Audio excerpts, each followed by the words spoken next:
five pillars of Islam are the five religious duties expected of every Muslim. They are mentioned individually throughout the Quran, and they are listed together in the Hadith when he was asked to define Islam. The five practices were singled out to serve as anchoring points in the Muslim community and designated pillars. The five pillars consist of Shahada, Salah, Zakah, Psalm, and Hajj. Each of them means something different in English.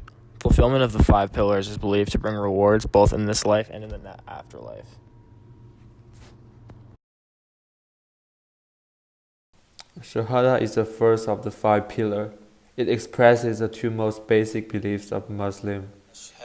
There is no God but God, and Muhammad is the messenger of God. The first sentence explains the cosmic truth, stressing the monotheism and the oneness of the God. The second part is specific to Islam, which bears the witness that Muhammad was the messenger. Shahada plays the most important role in Muslim community. People who declare this sentence acknowledge the presence of Allah. Most Muslims learned this statement when they were children, and it was also whispered into the ear of the dying person. Moreover, learning and reciting this sentence in heart marks the entrance to the Muslim community or starts the conversion to Islam. Shahad is diverged between the two different Muslim communities. For Sunni community, the Shahada only composed of these two sentences, but for Shia community, an extra sentence concerning Ali is added, called Ali is a wali of God, meaning Ali is the protector of the God, in order to stress the truth that Muhammad Ali is designated as the successor caliph of Muhammad. Shahada appears on a lot of Islamic subjects, including architectures and even flags. For example, in one of the paintings, San Giovanni triptych depicted during the late medieval and Renaissance European, the famous artist Masaccio has copied the Shahad backward on the halo of Madonna. Shahad is also found on Islamic flags. It is found on the flag of Somaliland, Saudi Arabia, Islamic Republic of Afghanistan. The second pillar of Islam is called Salah. Salah means prayer in English, and it is the daily ritual prayer enjoined upon all Muslims as one of the five pillars of Islam. It is performed 5 times a day by all Muslims. Salah is a precise worship where Muslims pray 5 times a day. They pray between first light and sunrise, after the sun has passed the middle of the sky, between mid-afternoon and sunset, and between sunset and the last light of day, and between darkness and midnight. Muslims can pray in whatever clean environment they choose, having specific times each day to be close to God. Helps Muslims remain aware of the importance of their faith and the role it plays in every part of their life. This video is an example of what praying looks like in the Muslim community.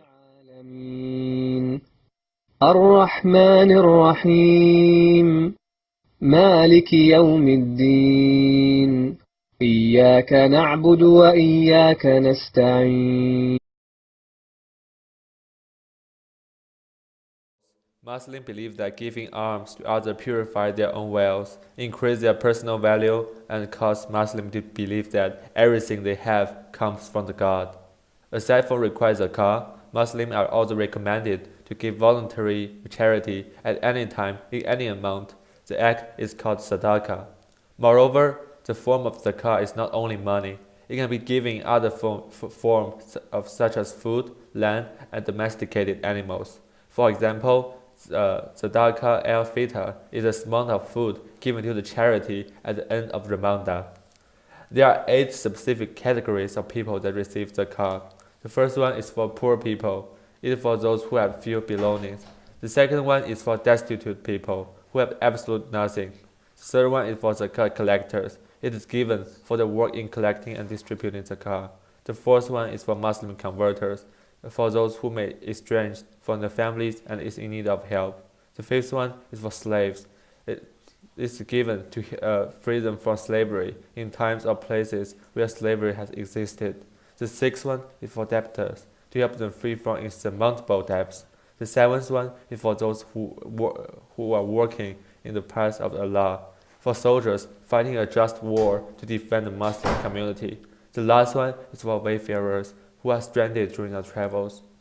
Aside from the land tax, which only takes up a small percentage, Zakat is a major form of tax in Muslim.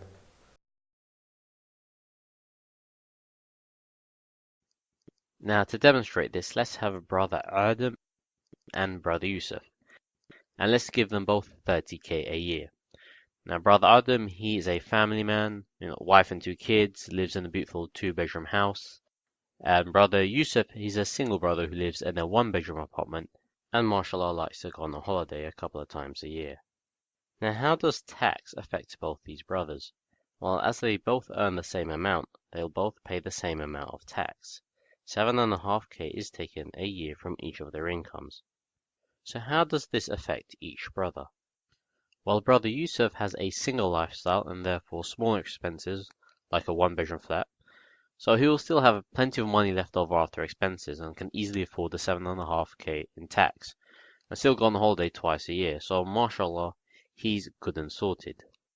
But brother Adam, on the other hand, he's a family man and has much bigger expenses like rent, basic utility bills, childcare, travel, so he's got to manage his expenses very tightly, and on top of that he's paying 7.5k a year in tax. So he has very little money left over at the end of each month. Now let's just chuck in brother Omar. Now Omar doesn't actually work, but he's the son of a wealthy billionaire and has close to $1 million in his own account. So he enjoys the lavish lifestyle, flashy car, big mansion, private yacht. But how much tax would Omar actually pay? Well, because Omar isn't actually working, he pays 0 income tax, despite owning insanely huge amounts of disposable wealth. Now, something about this picture doesn't seem very fair. The Western-style income tax doesn't really help those who need it, and it doesn't really tax those who can easily afford it. There has to be a better way. Zakat is a 2.5% tax, but the tax isn't on your income. The tax is on your surplus wealth, the money you have left over after your expenses. So what does this mean for our 3 brothers? Starting with Yusuf, Yusuf will pay 2.5% on his surplus wealth. Now a 2.5% tax isn't really going to stop him going on the holiday, but he will make a reasonable tax contribution.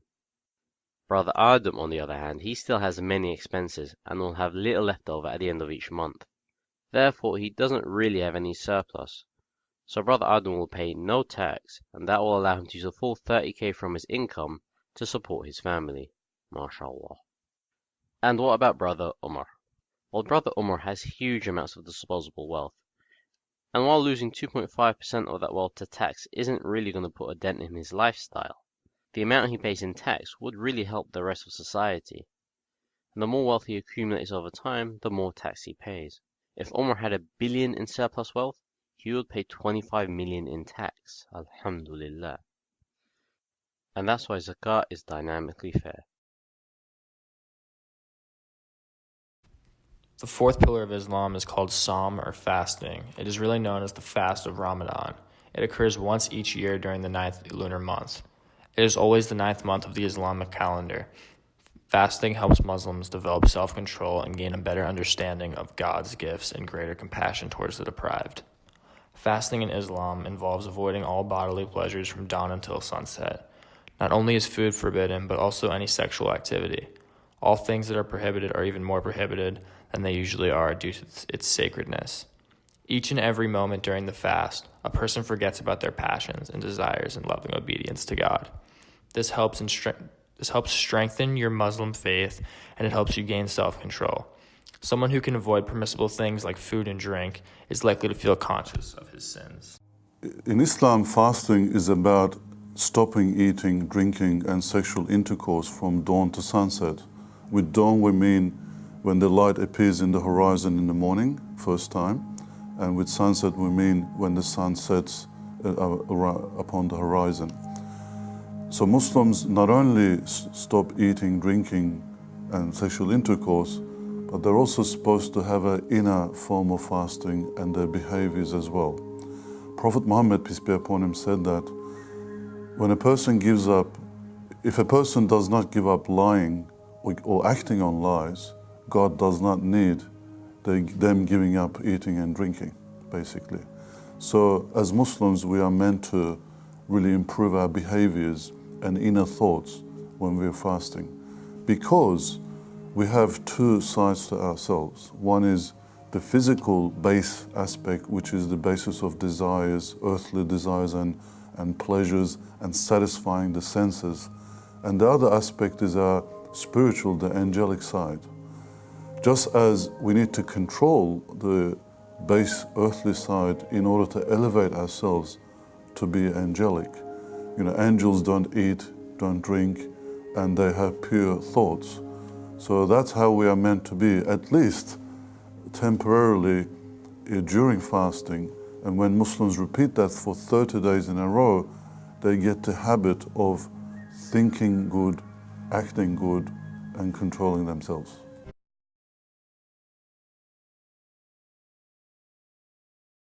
Journey to Mecca, known as Hajj, which is the fifth pillar of Islam. Hajj is the annual Islamic pilgrimage to Mecca. It is an obligation for those who are physically and financially able to do so. It allows Muslims from all over the globe to meet one another and to unite. It begins at the 12th month of every year. It could be winter or summer. It usually takes one Muslim 6 days to complete the pilgrimage. During the pilgrimage, each person walks counterclockwise 7 times around Kaaba, runs back and forth between the two small hills that he calls Safa and Marwa, drinks from the well of Zamzam, goes to the plains of Mount Arafat, spends the night in the plain of Muzdalifah, and performs symbolic stoning of devil by throwing stones at 3 pillars. You can wear special clothes that strip away distinction of class and culture during the pilgrimage, so that all the Muslims stand equal before God. In order to complete the pilgrimage, moreover, the pilgrimage made other times of the year is called Umrah, which means a lesser